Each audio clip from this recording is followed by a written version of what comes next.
Welcome to r/पेटी revenge दोस्तों, जहां OP अपने बॉस के डिवोर्स के टाइम वो कितनी पेटी थी या फिर कितनी मीन थी ये बता रही है। तो चलिए सुनते हैं कि आखिर बात क्या है। Story time. 2017 के अंत में मेरे बॉस की बीवी मिडिल लाइफ क्राइसिस से गुजर रही थी और उसने अफेयर करने की और अपने घर से बाहर जाने का फैसला किया। कुछ ही समय बाद डिवोर्स की कार्रवाई शुरू हो गई।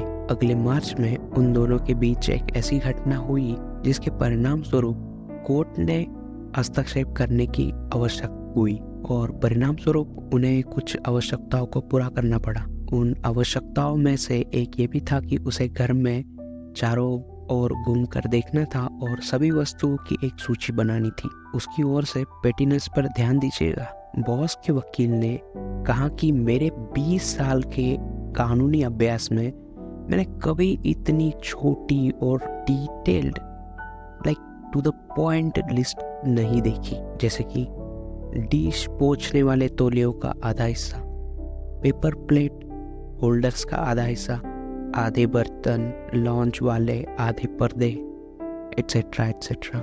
You got an idea. उसने सुनिश्चित किया कि उसे हर चीज का आधा हिस्सा मिले।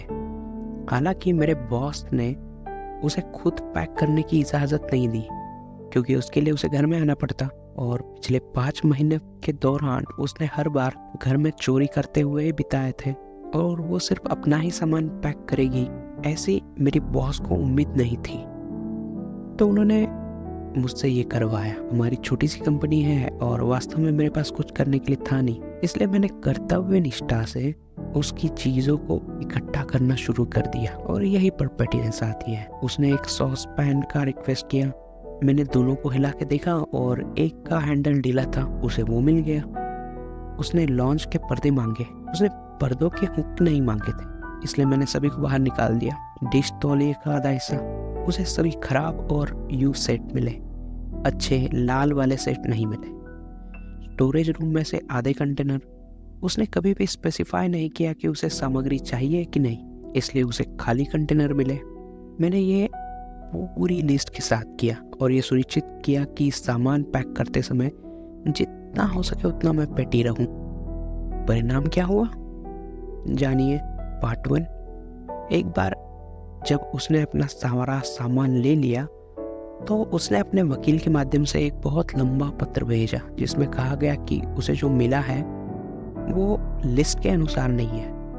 हमने बड़ी मेहनत से पूरी लिस्ट देखी और समझाते हुए उसे कहा कि उसे वही मिला है जो उसने लिखा है और हम कहीं से भी दोषी नहीं है, क्योंकि उसने डिटेल में नहीं लिखा जितनी डिटेल में उसे होना चाहिए था।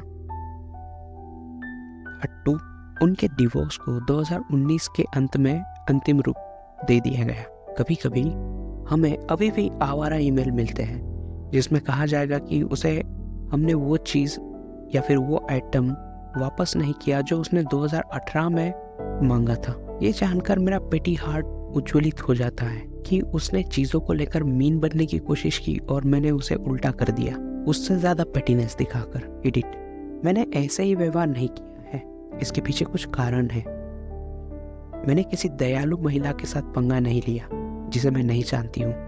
नहीं, मैं अपने बॉस के साथ डेटिंग या शादी नहीं कर रही हूँ।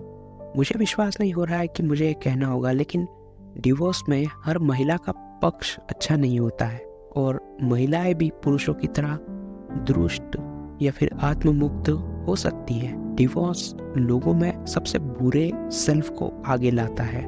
मैं अपने बॉस की पर्सनल सेक्रेटरी हूँ और उनका ईमेल पढ़ना मेरा काम है।